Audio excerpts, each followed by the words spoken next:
Deus querido Pai, agradecidos estamos, Senhor, por mais essa tarde, por estarmos aqui, aonde recebemos a orientação segura para nos posicionarmos ante os problemas do nosso dia a dia.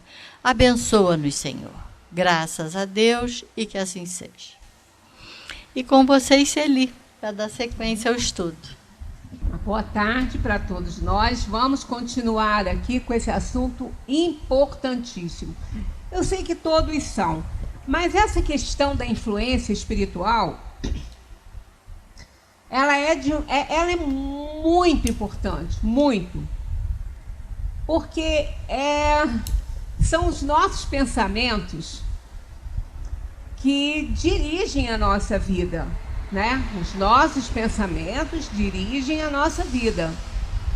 A alma pensa, no momento que ela pensa, ela pinta, né? Nos fluidos do perispírito, na mente, ela pinta o quadro do nosso pensamento, com essa matéria mental, com esses fluidos eletromagnéticos que compõem aí o perispírito e que pertencem à Terra. Quando a gente se muda para um planeta melhor, sabe-se quando, né, que nós vamos merecer essa bênção, a gente deixa esse perispírito aqui e vai formar outro perispírito com os fluidos do planeta no qual vamos reencarnar. Porque são muito diferentes os mundos, né? Júpiter, por exemplo, é um planeta gasoso, não tem terra. Os espíritos que lá estavam na época da codificação e que Kardec pôde, entre aspas, entrevistar, né? Eles se prontificaram a nos dar notícias do planeta. Lá eles, nessa época, eles falaram que a vida lá dos espíritos, o espírito em si, ele tem lá a vida totalmente intelectual. E que o trabalho braçal, o trabalho mais grosseiro do planeta, que seria bem sutil, muito mais que o nosso aqui, para nós, é feito pelo reino dos animais lá. Porque todos os planos possuem todos os reinos, com exceção dos puros, né? Dos reinos puros, dos mundos aperfeiçoados, que já chegaram em nível de perfeição. Assim, podemos dizer que para um mundo, uma perfeição praticamente absoluta ali. Eles reúnem espíritos puros, sendo que nós nunca vamos ser absolutamente perfeitos, e sim relativamente perfeitos, porque só Deus é absolutamente perfeito. Então nós somos imortais. Não somos, fomos criados, mas não teremos fim, né? Então vamos viver sem fim. Agora, não perguntem como é isso, porque nós não sabemos e nem temos ainda condições de saber. Quando às vezes o Kardec pergunta alguma coisa aos espíritos e eles dizem: não podemos dar essa resposta, não é que não tenha, tem, mas não adianta. Nós somos inferiores. Nossa capacidade de alcançar as coisas que existem no universo para os espíritos perfeitos, relativamente perfeitos, a gente não tem como imaginar. Eles não têm, os espíritos não têm meios de comparação para nós, para falar lá se parece com isso. Não, porque lá não tem isso, nada parecido com o que nós temos aqui. Nem em Júpiter, que não é um plano ainda ditoso. Júpiter é um plano regenerador. É o que a Terra vai se tornar daqui a algumas décadas. né? Algumas décadas.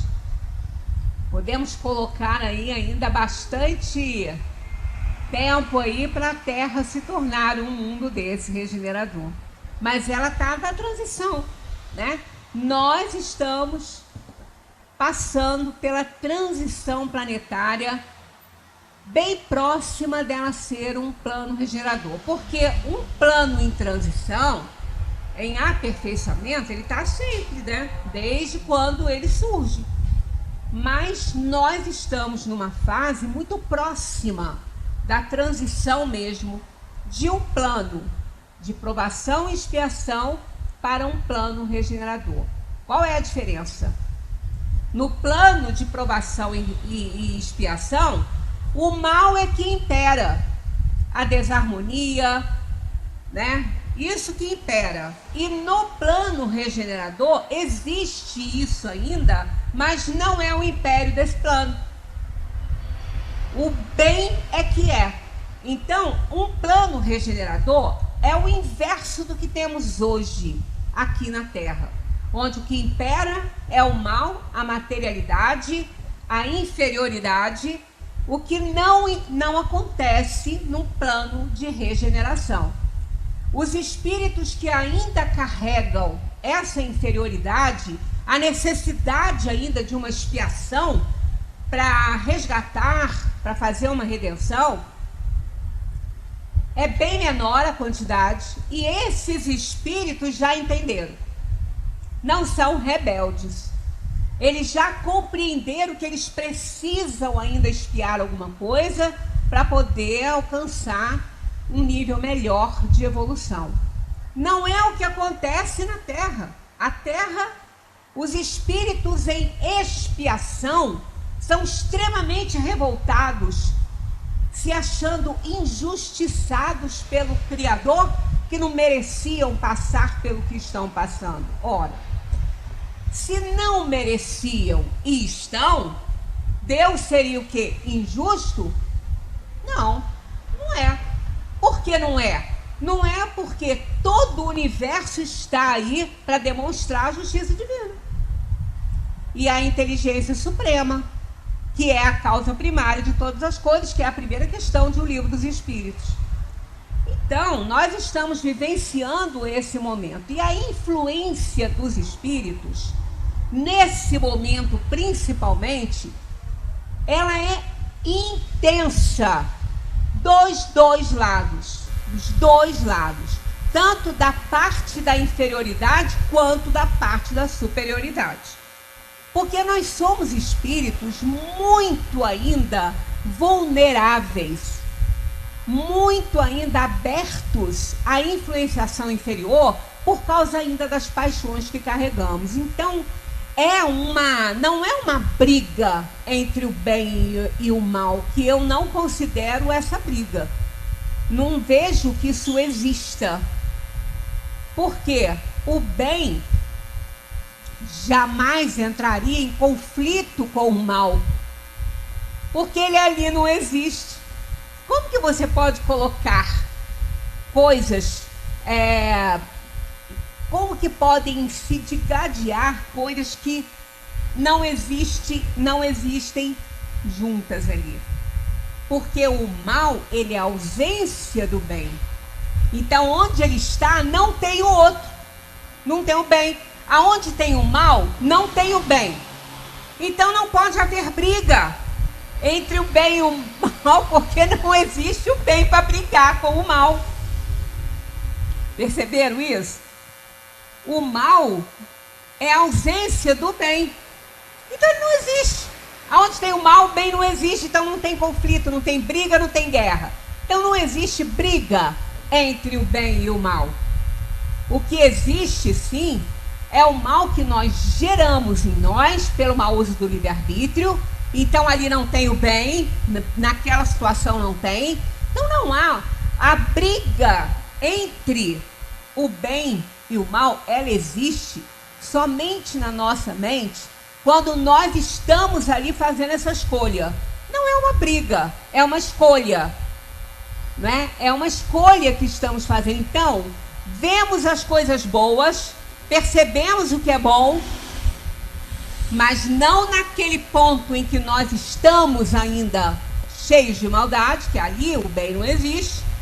Então não é uma briga nisso, mas como nós já temos condições de perceber o que é o bem, a gente tem condições de sobra de perceber quando ele não está existindo em nós. Quando só o mal está imperando ali. Pelo menos naquela situação que a gente está vivendo ali. Aí o que ocorre? Os espíritos, aí o pensamento que está voltado para esse mal vai atrair espíritos inferiores que vão nos prejudicar. Mais do que a gente já está prejudicado, eles vão piorar a situação. Porque eles vão exacerbar isso. E se a gente estiver em cima do muro nessa decisão, eles vão ficar ali, ó, a gente tende a cair para o lado deles. O que os espíritos bons não fazem é interferir no livre-arbítrio, mas os maus fazem. Isso aí, os maus não têm um pingo de pudor quanto a isso. Interferem diretamente nos pensamentos e causam, né, fazem um caos na nossa vida. Essa questão a gente comentou na semana passada, não vou fazer o comentário dela, só estou fazendo aqui um feedbackzinho para a gente ver onde que a gente parou. Por que meio se pode neutralizar a influência dos espíritos? Vou só ler e vocês vão lembrar, quem estava aqui, quem não estava, 469, pode também assistir essa palestra, esses capítulos, né, dessa palestra aí pelo YouTube ou pelo Facebook. Por que meio se pode neutralizar a influência dos maus espíritos? Por que Kardec fez essa pergunta desse jeito? Por que meio se pode neutralizar a influência dos maus espíritos? Olha aqui, eles puseram maus espíritos, caracterizaram ali, especificaram a qualidade do espírito. Por quê? Porque nós já conversamos semana passada, não podemos neutralizar a influência dos espíritos. Não tem como. Porque o pensamento está aí, quando a gente pensa, a gente gera uma energia que se espalha pelo universo e que vai entrar em contato com todas as outras energias, com todos os outros pensamentos semelhantes àquele que nós, né, enviamos aí para o universo. Então não tem como a gente evitar a influência, porque aí no momento que entra em contato com outra inteligência que está pensando o mesmo que eu estou, nós vamos nos aproximar dessas inteligências, que não é só uma, são várias. Então a gente não tem como frear a influência de espírito, mas como falamos na semana passada, temos como qualificar isso, melhorar a qualidade dessa influência, pensando coisas boas. Então tá aí, ó, fazendo bem e colocando toda a vossa confiança em Deus. Repelis a influência dos espíritos inferiores e destruís o império que desejam ter sobre vós. Guardai-vos de escutar as sugestões dos espíritos que suscitam em vós os maus pensamentos, que insuflam a discórdia e excitam em vós todas as más paixões. Excitam. Estão percebendo os verbinhos? Isso aí é muito importante, ó. Excitar, estimular. E não se estimula nada quando não se tem nada. Para haver estímulos, você tem que ter uma tendência, você tem que carregar alguma coisa ali naquele sentido. Por isso que eles colocaram aí, incitam. Eles exacerbam, eles fazem aflorar aquilo que já existe em nós. Então, tá vendo? Eles não criam essas coisas, eles não criam os males em nós, esse mal já existe ali. Eles vêm adubar, fertilizar aquilo que já existe em nós, tanto de bem quanto de mal, né? Então, excitam em vós todas as más paixões. Por quê? Temos mais paixões? Não poderíamos não ter, para não ficar atraindo? Não poderia não ter, não. Sabe por quê? Porque no início, lá quando fomos criados simples e ignorantes, precisávamos das paixões. Das más não. Precisávamos das paixões. Porque quando você se apaixona por algo, você investe naquilo, você trabalha naquilo, você aprimora aquela paixão ali, né? Aquela situação aprimora a paixão, não, aprimora a situação através da paixão que você sente por aquilo ali. Isso estimula, excita a evolução, o aperfeiçoamento. Então a paixão, ela é extremamente importante. Todas as paixões são.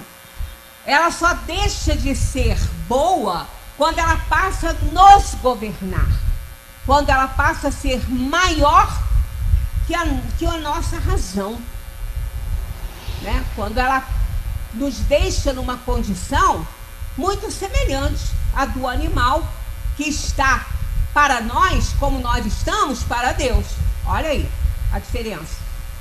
E tem hora que a gente se mostra quase que inferior a eles, aos animais, numa situação ou outra que a gente esteja vivenciando, por causa dessa situação aí, né? De forma que o problema não é a paixão em si. Não são as paixões que nos fazem cair, que nos levam à derrota, e sim como nós convivemos com essas paixões, colocando ela no lugar dela, deixando que a razão fale mais alto, analisando, tirando o interesse próprio, vai dar certo. Então ela é importante para que a gente possa se dedicar muito a uma causa. Jesus foi um apaixonado por nós. Paixão pelo bem, paixão pela superioridade, por amor ao Pai, pela sua lei. Foi isso que o motivou a encarnar num planeta que ele sabia qual seria o desfecho que teria, ele sabia disso. Então, o que motivou Jesus vir para cá? A paixão que ele tinha por nós, pela lei, pelo amor. Então, isso fez que ele viesse aqui nos mostrar como viver, trazer a sua boa nova. Tá aí, a gente, pertinho da comemoração do aniversário de Jesus. Pois é. Aí faz aquela festa maravilhosa que muitas vezes o dono dela nem está presente. Por quê que não está? Porque não foi convidado. A gente sabe quando a gente convida alguém, não é? Pois é. Se os nossos interesses são puramente materiais, tenhamos certeza, o dono da festa não vai comparecer por falta de convite, porque ele não recebeu o convite para ir, né? Então a gente vê que nós somos os responsáveis por aquilo sempre que nós fazemos. Desconfiai, sobretudo, dos que exaltam o vosso orgulho, porque eles atacam na vossa fraqueza. Eis porque Jesus vos faz dizer na oração dominical: Senhor, não nos deixeis cair em tentação, mas livrai-nos do mal. Depois vocês, quem não estava aqui na semana passada, pega para ver esse significado aí, tá? Em tentação, o valor dessa preposição, que é um valor temporal, é quando estivermos diante da tentação. Senão a gente não segue, e isso aqui a gente já abordou. 470.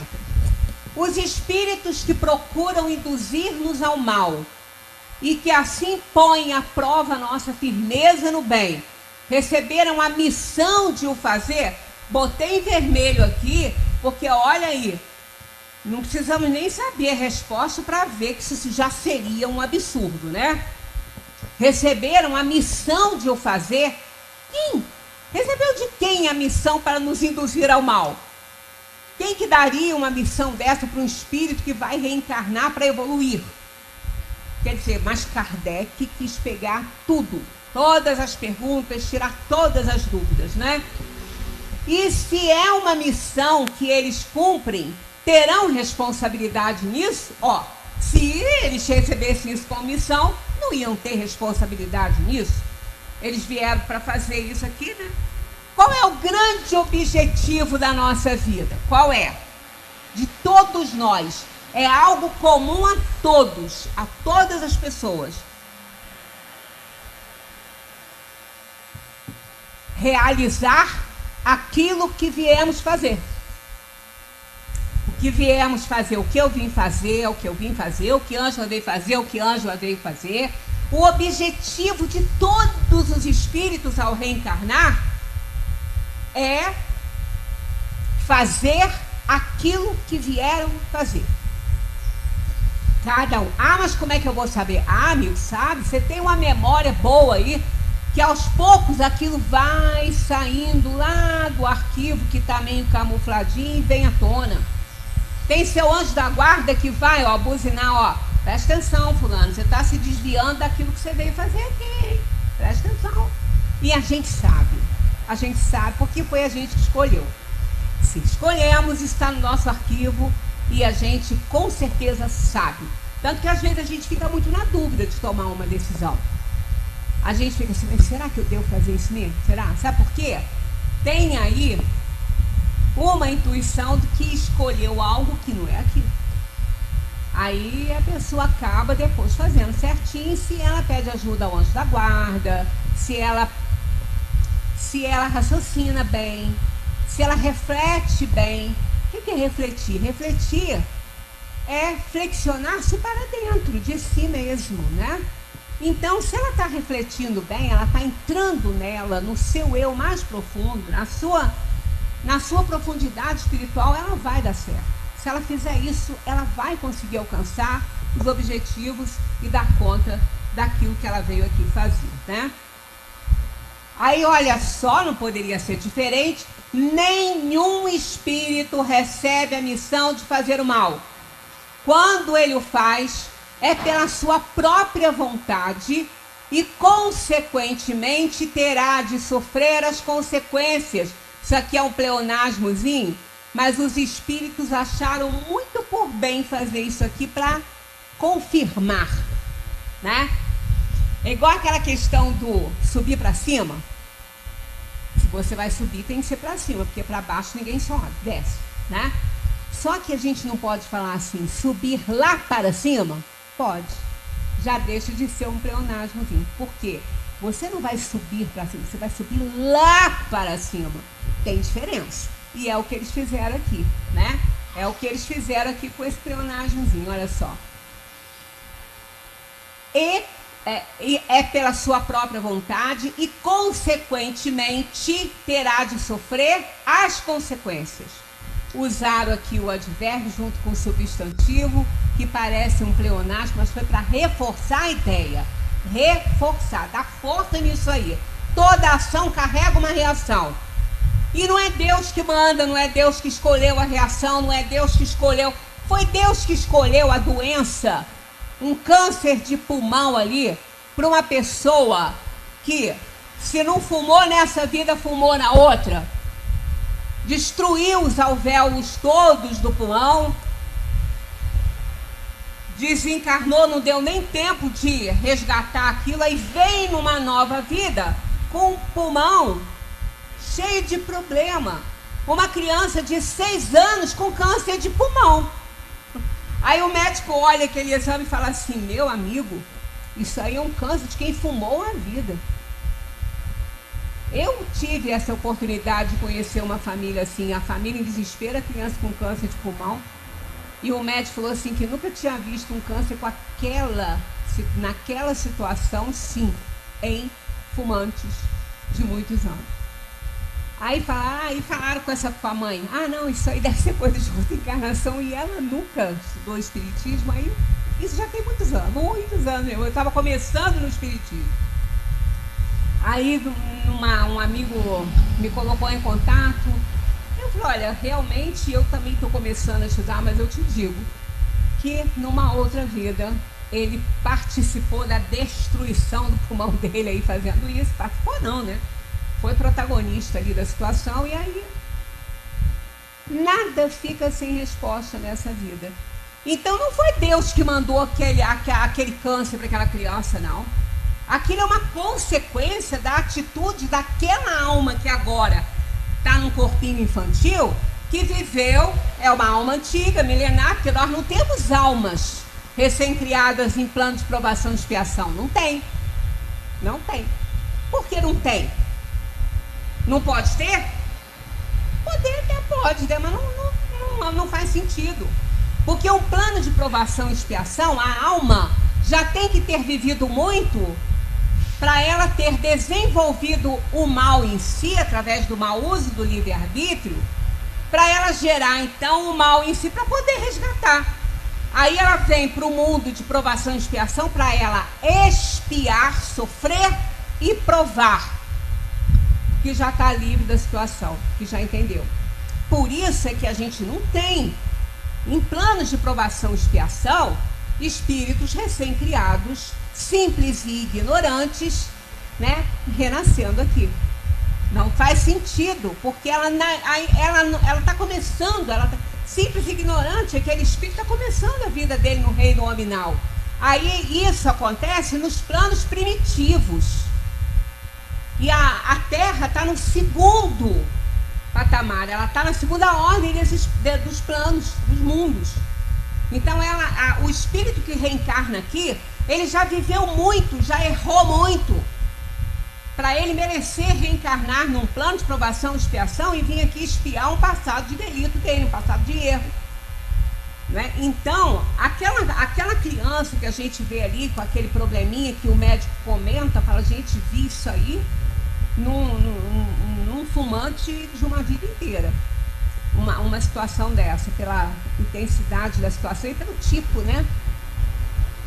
Aí a gente fica pensando, mas aonde, quando que as crianças fumou? Fumou na anterior ou nas anteriores? Que a gente pensa que está aqui resgatando o que fez na última, a gente pode estar hoje aqui resgatando o que a gente fez há 4 encarnações passadas. Porque nós nunca fomos melhores do que somos hoje. Esse momento é a nossa melhor versão. O momento que a gente está vivendo agora, esse exato minuto aqui, é o minuto da minha melhor versão. Porque o que eu fiz para trás foi pior. A gente evolui, a lei do progresso é divina. A gente não pode derrogar essa lei. A gente tem que aprender, ou pelo amor, ou pela dor. E vai aprender, né? De qualquer forma. Então, nesse caso, os espíritos renascem em corpos infantis, o bebezinho e tal, vai desenvolvendo, mas é um espírito milenar que está ali. É um espírito devedor, senão ele não viria para o mundo de provação e expiação. É difícil para a gente entender? É. Mas Deus, na sua sabedoria, teve que fazer isso, colocar aquela alma milenar, transgressora e inferior naquele corpinho daquela criança rosinha, linda, que a gente se apaixona, ama e sente um amor incondicional. E por que tem que ser assim? Porque o amor cobre a multidão de pecados. Não importa como é aquela criança, o que está ali, você ama incondicionalmente aquele bebezinho ali. Lá na adolescência, você vai ver quando ele despertar porque ele veio fazer aqui, começam os conflitos. Mas aí já está lá com 14 anos depois, você deu 14 anos, você teve 14 anos de amor por ele, você vai continuar amando para a eternidade. Por isso que veio o filho da gente, que é o amor incondicional. Os outros não são tão perto disso, mas não é. Então é aí que a gente fica assim muito incomodado, né? Mas isso é a realidade do universo. Não é, o espiritismo não inventou isso. Isso existe, é uma lei do universo, né? O espiritismo não inventou nada disso. De forma que, quando ele faz o mal, ele faz pela sua própria vontade, e, consequentemente, terá de sofrer as consequências da atitude que tomou, porque ela gera uma atitude. Cada ação gera uma reação. Deus pode deixá-lo fazer para vos provar, mas jamais o ordena, e cabe a vós repelir. Olha que coisa importante esse último parágrafo aqui. Responde aquela questão que a gente pergunta: onde está Deus que deixou isso acontecer? Não é? Foi o que o Papa perguntou: onde estava Deus quando aconteceu o Holocausto? Aquele outro Papa, né? Ele fez essa pergunta lá quando ele foi visitar. Onde estava Deus quando deixou acontecer o Holocausto? Aqui, ó. Deus pode deixá-lo fazer a influência inferior, a maldade com o outro. Deus pode deixá-lo fazer para vos provar, mas jamais o ordena, e cabe a vós repelir. Então a provação e a expiação muitas vezes ocorre na nossa vida pela influência de espíritos inferiores, que Deus não impede essa influência. Primeiro porque se ela está acontecendo, porque ela foi atraída pelos nossos próprios pensamentos. Então somos responsáveis por essa influência. Porque pensamento bom não atrai pensamento ruim. Pensamento negativo não atrai pensamento positivo. Ele vai atrair pensamento negativo que vai piorar a sua situação. Não é? Então, como somos responsáveis pelo que pensamos, Deus então não vai impedir nada dessas influências inferiores para cima da gente, não. Por quê? Porque se nós estamos atraindo isso, é porque a gente fez por onde daquele pensamento chegar até nós, pela semelhança com o nosso. Então é só pensar no bem que não vai ter influência inferior. 471. Quando experimentamos um sentimento de angústia, de ansiedade indefinível ou de satisfação interior sem causa conhecida, isso decorre unicamente de uma disposição física? Olha a inteligência de Kardec. Eu, como sou apaixonada por ele, pelo trabalho dele, né, não só por ser a doutrina espírita, mas como ele codificou, como ele transformou a mensagem dos espíritos num código perfeito para nós. Olha o advérbio usado aqui. Unicamente. Eu sempre chamo a atenção porque essa classe é a classe que mais pesa numa oração. Oração que eu digo numa frase, né? Ela tem muito peso. Se tirar o advérbio, muda completamente a situação do verbo, né? Então, olha aqui. Quando experimentamos um sentimento de angústia, de ansiedade indefinível ou de satisfação interior sem causa conhecida, isso decorre, olha o verbo decorrer, decorre unicamente de uma disposição física. Tira o unicamente, aí vai ficar decorre de uma disposição física. Olha como que muda. Ora, por quê? Porque muitos, né? Olha só, muitas situações que nos causam ansiedade indefinida podem decorrer de uma disposição física. Claro. Olha, se você está sentindo ali uma dor forte, de ordem, um impacto biológico. O que é um impacto biológico? É o que não é uma doença que você trouxe de outra vida, né? Ou que você tenha desenvolvido em si por trazer esse gene, ou por trazer essa provação e essa expiação. O impacto biológico é aquilo que ocorre por força exterior, não interna, mas externa. É um vírus que você pegou, é uma bactéria, pisou num prego enferrujado, comeu uma comida estragada. São coisas que vêm de fora para você. E não de dentro para fora, como uma doença que você tem que resgatar. Aí, se você tem um impacto biológico assim, você pisa põe um vírus, pega uma bactéria, pisa num prego enferrujado, você vai ter uma infecção horrorosa, vai tomar um monte de antibiótico, vai passar mal. Isso é aí essa aflição é de uma disposição física. Porque aquilo ali não é espiritual, aquilo ali foi uma condição física, algo externo que impactou seu organismo. Por isso que ele colocou esse advérbio unicamente. Porque não é unicamente de uma disposição, porque ela pode ser de uma disposição psicológica, espiritual, né? Obsessiva, por conta que não deixa de ser espiritual nesse caso. Então existem, assim, disposições físicas e espirituais para determinadas aflições e angústias que nós estamos vivenciando nesse mundo. Por isso que a gente tem que atentar para essas palavrinhas que fazem a diferença para a gente entender bem a questão. Eles respondem: é quase sempre, olha o quase aqui, o quase muda tudo. Quando botou o quase, não é que é sempre, né? Ó, é quase sempre um efeito das comunicações que, sem o saber, tivestes com os espíritos, ou das relações que tivestes com eles durante o sono. Então, olha só, aí não são físicos, né? Se teve com os espíritos, não são físicos. Por isso que ele colocou aqui, ele perguntou, decorre unicamente disposição física? Não, é quase sempre o efeito, quer dizer, na maioria das vezes, essas aflições, essas angústias, não são de disposições físicas. Porque quando você tem um impacto biológico, você sente é dói. Uma bactéria dá uma inflamação, dói, dá febre, você fica horrível. Não é uma coisinha, uma angústia, não. Não é uma angústia, nem uma aflição, é uma dor mesmo que tem, né? É uma dor física.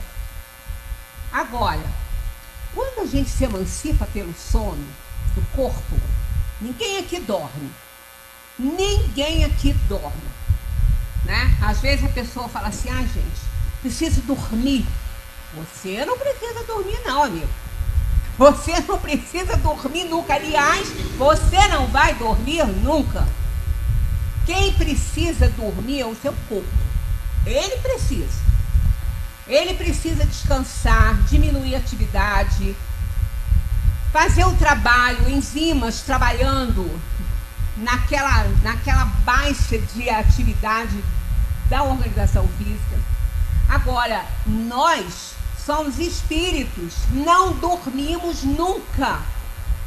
Nós nos emancipamos do corpo que dorme e para onde a gente vai? Para onde que a gente vai? Para onde a gente estiver sintonizado. Se eu estiver sintonizado com o mal, eu vou para perto desses espíritos que fazem o mal. Se eu estiver preocupado com as minhas tarefas do dia a dia, com alguma coisa atual da minha vida, eu vou me projetar para aquela situação que eu estou vivendo. Mas estarei sempre, constantemente, sob a influência dos espíritos. Na vigília ou na emancipação pelo sono. Se eu estou bem sintonizado, vou receber a opinião, o conforto, o conselho dos espíritos bons que vão me ajudar a resolver aquele problema que está me afligindo, meu anjo da guarda. Então, aí, nesse momento, a gente recebe a intuição desses espíritos. Aí vem a questão, mas e a angústia? Por quê? Porque muitas vezes esses espíritos podem nos mostrar algo que já fizemos no passado e que justifica a nossa dor hoje, nosso sofrimento, nossa doença hoje. Aí a gente às vezes acorda com uma certa angústiazinha, triste, né? Como também podemos acordar eufóricos com a solução de um problema. Porque junto com tudo sempre vem um conselho amoroso para que a gente possa melhorar. Mas isso às vezes não nos impede de sentirmos uma angústiazinha, uma afliçãozinha da situação, né? Principalmente, às vezes, quando a gente está perto de perder alguém que a gente ama muito. Podemos ser informados disso na emancipação pelo sono, mas não vamos lembrar. Muitas vezes, quando a gente lembra, é porque foi o espírito inferior que quis nos aterrorizar. Porque espírito superior não faz isso. E se eu fizer, ele sabe que não vai nos aterrorizar, estaremos preparados para isso. Isso existe, tem casos, né, relatados pelos espíritos, que na emancipação pelo sono do corpo, esse espírito recebe a notícia que uma pessoa importante na família vai voltar para a dimensão espiritual. Qual é o intuito disso aí? Fazer que essa pessoa, se ela não puder lembrar disso, que intuitivamente ela comece a agitar a situação de legalização das coisas importantes do mundo. Quantas vezes acontece, eu já ouvi vários relatos assim, morre a pessoa que era o responsável por tudo assim na família, aí depois, né, que aconteceu, chega alguém, ou um filho, ou até um sobrinho, alguém muito chegado e fala assim: parece que eu estava adivinhando. Eu falei para ele: regulariza essa situação sua. Procura um advogado, regulariza isso, bota tudo em dia, porque senão isso aí dá confusão, sabe? E aí depois essa pessoa vem desencarnar e ele fala assim: parece que eu estava adivinhando. Você não adivinhou, meu amigo. Você foi avisado disso, guardou a intuição e passou a mensagem que tinha que passar por conta do objetivo que o espírito que te falou isso tinha, né? Então coisas acontecem quando a gente se emancipa pelo corpo que a gente nem imagina, né, que acontece. Aí é óbvio que essa alma encarnada, ao voltar para o corpo, ao despertar e entrar novamente na vigília do dia da sua atividade, ela pode trazer uma angústiazinha que ela não sabe de quê. Ou então, ela, emancipada pelo corpo, visitou um afeto que já está na dimensão espiritual, esteve com ele, matou a saudade, mas volta com aquela afliçãozinha de não estar mais com a presença física dele. Olha, são N situações. Não dá para a gente falar é isso ou é aquilo. São inúmeras as situações que podem fazer a gente sentir uma angústia, alguma coisa assim, né? Mas a gente sempre tem que prestar atenção para não deixar que isso faça morada, porque tristeza demorada vira depressão, né? A tristeza profunda não é depressão, mas quando ela demora muito, ela vira isso aí. Aí a gente a gente adoece mais, né? Com essa situação. Então vamos lá. 472. Está tudo lá, isso aqui é a transcrição do Livro dos Espíritos, né? Os espíritos que desejam incitar-nos ao mal limitam-se a aproveitar as circunstâncias. Eles aproveitam ou eles podem criar situações? Vamos ver a resposta dos espíritos. Eles aproveitam a circunstância, mas, olha outro advérbio aqui importante, ó. Frequentemente a provocam. Por quê? Sabem dos nossos medos, das nossas inseguranças, eles sabem tudo. Por quê? Porque a gente pensa e cria uma imagem que os espíritos veem. E não precisa ser superior para isso, não. Até um vidente no mundo que tem a capacidade de alcançar pela dupla vista, né, a dimensão espiritual, também vê o que a pessoa está pensando.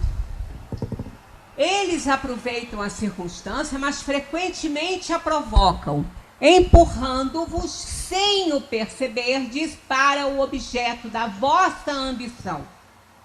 Então, se for uma pessoa muito ambiciosa, muito egoísta, né, ela carrega essa tendência.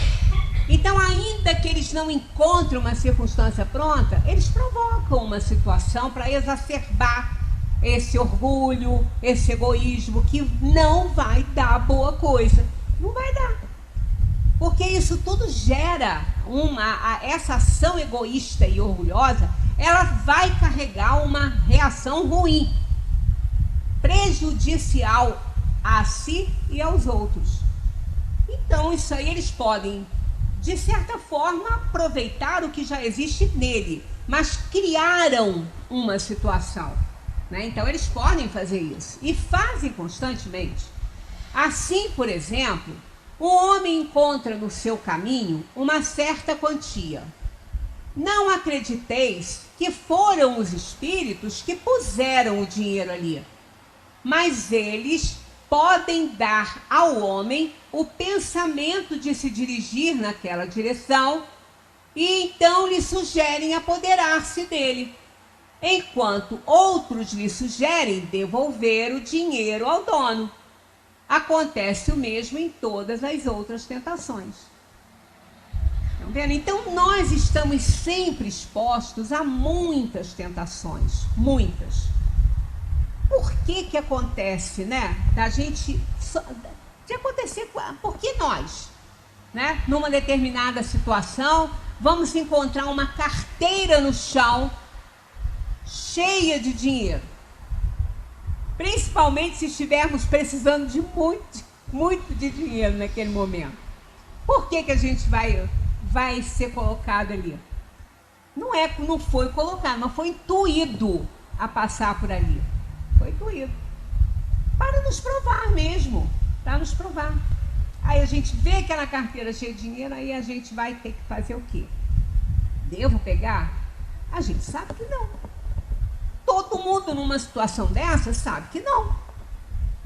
Ah, mas eu achei. Achado não é roubado. Meu amigo achou, mas não é teu. Dá um jeito de achar o dono disso aí. Pensa no prejuízo que essa pessoa vai ter. Vai ver o salário todo dele que está ali. De uma pessoa que tem que comprar remédio. Né? Então a gente precisa fazer o que a nossa razão, acompanhada, né, também do sentimento, manda fazer. Se de repente a gente deixa só a razão falar, pode ser que a gente fique, né, com aquele dinheiro. Bom, eu estou precisando de dinheiro. Eu estou achando uma coisa, não roubei de ninguém. Essa razão dele, pensando assim. Porque a nossa razão, ela está estreitamente ligada ao nível de conhecimento e de desenvolvimento moral que a gente tem, né? Mas o sentimento ali associado à razão, é o coração junto com a razão. Ele aí se coloca no lugar daquela pessoa e ele fala, meu Deus, se eu perdesse um dinheiro desse, eu ia ficar doido. Aí é o coração que começa a falar, aí a razão se acomoda ali e ele procura o dono. Então nós somos frequentemente colocados à prova. Frequentemente colocados à prova. Tenhamos certeza disso. Você pensa que você pegou uma carteira no chão ali, você olhou em volta, você não viu ninguém, não tinha uma alma vendo você? A alma talvez não, porque a alma é espírito encarnado, né? Então não tinha. Mas e quantos espíritos estavam vendo você fazer isso? Paulo de Tarso fala, eu digo fala porque a fala dele está lá no Evangelho, né? Nós estamos sempre cercados de testemunhas, né? Estamos envolvidos por testemunhas todo o tempo. Ele usa a palavra nuvem. Estamos sempre sob uma nuvem de testemunhas, vendo você fazer aquilo. Aí, qual companhia você acha que você vai ter ali? Que companhia você acha que você vai ter quando você desligar pelo sono do corpo e entrar na dimensão espiritual? Daqueles que te viram fazer aquilo ali.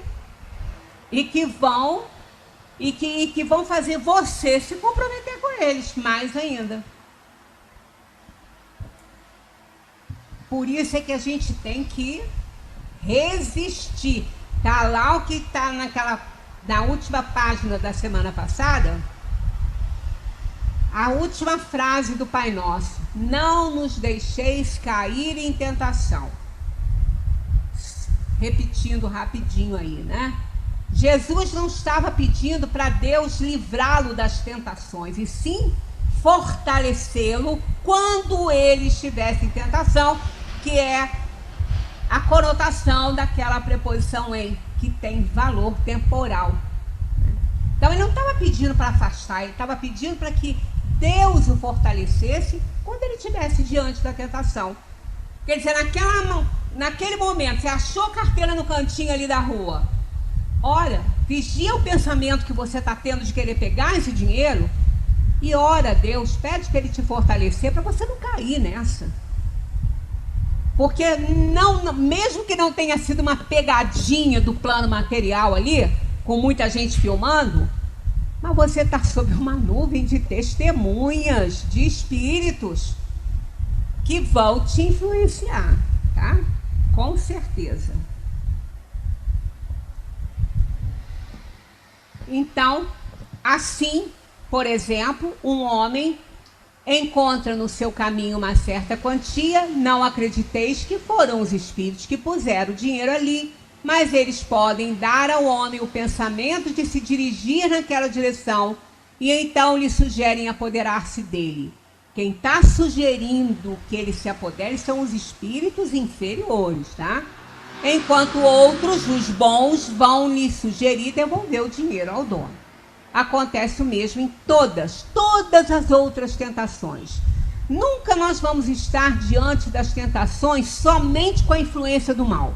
Você tem um anjo da guarda, a gente não pode negligenciar isso. Cada um tem o seu, olha que presente de Deus, né?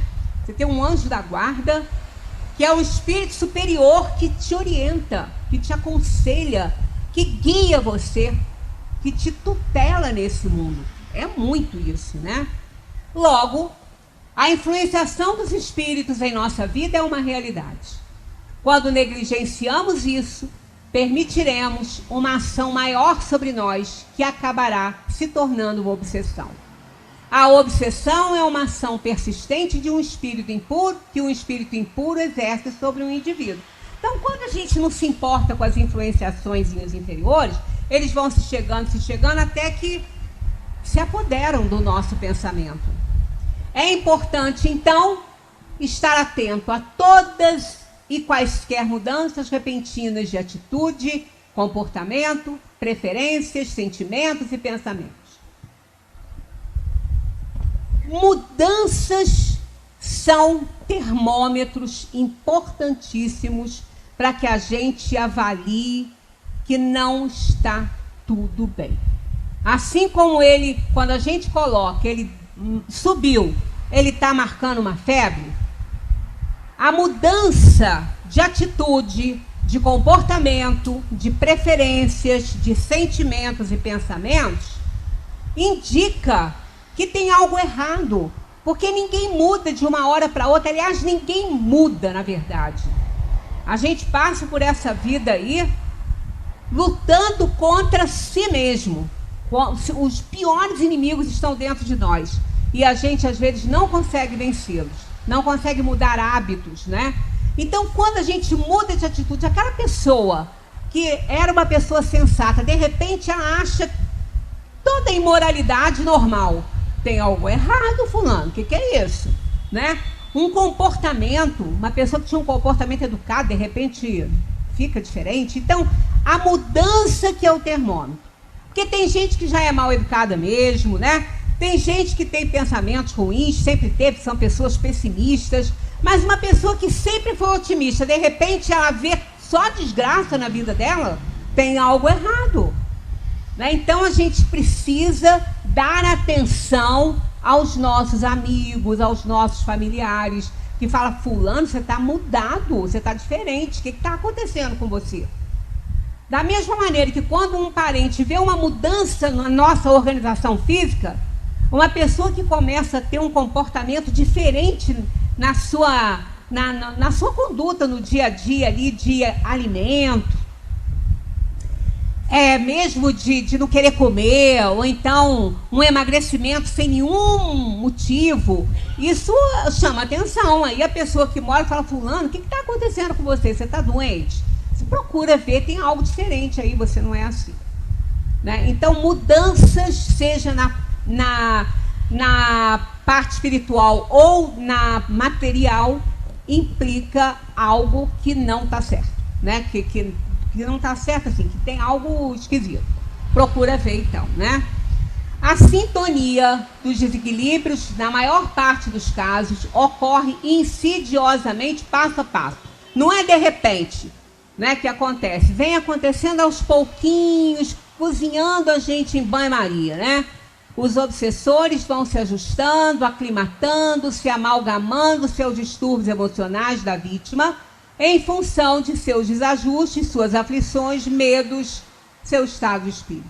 Então, os espíritos pegam os nossos momentos frágeis, quem não tem calcanhar de Aquiles, né? Todo mundo tem suas fraquezas, suas fragilidades, e é ali que eles vão pegar. Jesus dizia que os espíritos obsessores só podem ser afastados com jejum e oração. Jejum aqui não é ficar sem comer, tá? Não é ficar sem comer. Se for diabético, morre, vai ter uma hipoglicemia, vai para o hospital. Não é esse jejum, não. Se for do alimento, é aquilo que te faz mal, que você não deve comer. Mas não é essa questão. Isso aqui é o jejum da alma, né? O jejum simboliza o empenho de superar a natureza animal, representada por vícios e paixões. Ser menos maledicente, menos orgulhoso, menos egoísta, né? São essas coisas, é o esforço que a gente faz para domar as nossas tendências. Isso caracteriza o espírita, está lá no Evangelho, né? E a oração simboliza o empenho de cultivar a natureza espiritual, buscando a comunhão com a espiritualidade. Pensamentos bons, não é? Cultivar pensamentos bons, querer o bem do próximo, isso aí é orar. A gente fala assim, a gente precisa estar sempre em oração. Sim, mas isso não significa que você tem que se recolher, botar o joelho no chão, pegar um objeto qualquer e ficar ali rezando uma reza pronta. Não, a oração é isso que está aí, ó. Simboliza o empenho de cultivar a natureza espiritual, buscando a comunhão com a espiritualidade. Quando você vê alguém, sabe de alguém que está em dificuldade, você fica doído com aquilo, você fala, meu Deus, ajuda essa pessoa, é uma oração? Ou então a tristeza que você fica de saber que alguém não está bem, que aconteceu algo de ruim, você está em oração. Oração é pensar no bem do próximo. Sejamos impecáveis ao pensar. O que é impecável? Quando a gente fala assim, nossa, fulano, hoje você está impecável. Está o quê? Está com a roupinha toda passadinha, combinando, meia com sapato. Tem homens que adoram combinar isso, né? Está impecável. Um terno bem passado, está impecável. Então está sem pecado. Está sem pecado. Quando está muito amassado, o terno está cheio de pecado, está todo amassado, né? Então, impecável quer dizer sem pecado, puro, limpo, bonito, né? Impecável é igual a sem pecado. Um pecado é tudo aquilo que você faz ou sente e que vai contra você mesmo, contra seus princípios. É um pecado. Quando você faz algo que não está de acordo com o que você pensa, você não está sendo impecável. Nem com você, nem com os outros, né? Imaginemos todo o universo mergulhado em um mesmo fluido universal que vibra sobre a ação do pensamento e da vontade. Por isso que a gente tem essa terra aí revestida de uma atmosfera feia, grossa, pegajosa, né? Nesse processo, cada criatura funciona ao mesmo tempo como uma fonte geradora e receptora das vibrações e energias espalhadas no universo. Por isso que a gente tem que ter cuidado ao pensar, porque a gente espalha as nossas energias. Então a gente tem que ficar se perguntando: o que eu estou espalhando no mundo? O que eu estou espalhando quando alguém vem e me abraça, quando alguém vem me contar uma dor que sente? O que eu estou espalhando? Uma boa vibração para essa pessoa? Ou eu estou ali naquela hora: ai, mas fulano é chato, eu já tenho meus problemas, aí vem ele com essas histórias. Isso aí, ó, é vibração que a gente vai oferecer ruim para a pessoa se a gente pensa assim. Mas se a gente abraça a pessoa e vê que a dor dele no momento é a maior de todas, é a que ele está sentindo, embora possa não ser dor para a gente, mas para ele é. E daí? As pessoas não são iguais, né? Então a gente espalha vibrações por onde passa, que elas sejam boas, para a gente não atrair coisa ruim.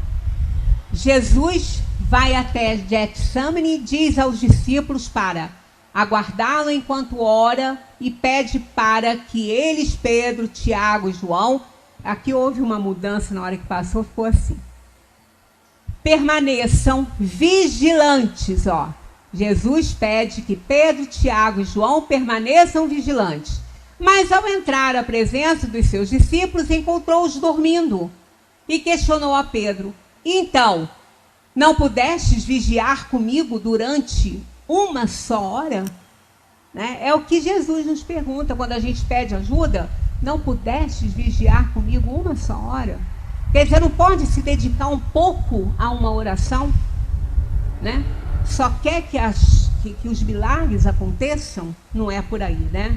Nesse momento ele diz: vigiai e orai, para que não entreis em tentação. O espírito, na verdade, está pronto, mas a carne é fraca. Quer dizer, como nós recebemos influência da carne, o espírito entra na mesma sintonia que você está colocando a situação que você está vivendo. Então, precisamos vigiar nossos pensamentos e orar para que a gente não receba influência inferior. Porque influência de espírito inferior destrói uma vida, destrói uma família, destrói um profissional, destrói tudo. É destruição total. Espírito inferior, quando ele entra no nosso pensamento, ele não entra com boas intenções, ele entra para destruir. Então a gente precisa vigiar nossos pensamentos para não atrair essa ordem de espíritos, porque nós já temos os nossos problemas para nos rebaixar, né? Nos fazer realmente continuar na inferioridade. Porque mesmo que a gente já esteja com o pezinho no degrau de cima, se o outro está embaixo, a gente não pode dizer que já melhorou. Só quando aquele sair de baixo se juntar ao outro que está em cima.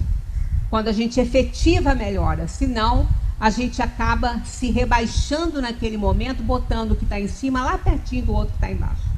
E demorando, estagnando no mal. Muita paz para todos. Estamos no mês de dezembro. Vamos aproveitar as vibrações desse mês. Embora Jesus não tenha nascido a 25 de dezembro, ele nasceu numa data completamente diferente, segundo os historiadores. Mas o que conta forte aí? Os pensamentos e as vibrações para esse dia. Os espíritos dizem que eles aproveitam esse fim de ano, assim, o mês de dezembro, em que as pessoas amolecem seus corações, as pessoas ficam mais felizes, mais calmas, mas às vezes assim, não digo com saudade do passado, mas pensando naquele que não está ali mais, ou naquele que se contrariou e não está junto mais. Isso amolece um pouquinho o coração. Então vamos aproveitar essa fase em que as vibrações são boas para a gente se elevar um pouquinho mais. E o que eu desejo para vocês é um excelente fim de ano, muitas expectativas de melhora para si mesmo, de reforma íntima, para a gente poder ter um ano melhor. Eu digo isso que eu não vou estar aqui nesse finzinho de ano, que eu vou ter que sair de Friburgo, mas então o que eu desejo é um excelente Natal. Junte-se com a família, abracem, calor do afeto, até daquele que não nos é muito querido, mas pode modificar comportamentos. Muita paz para todos.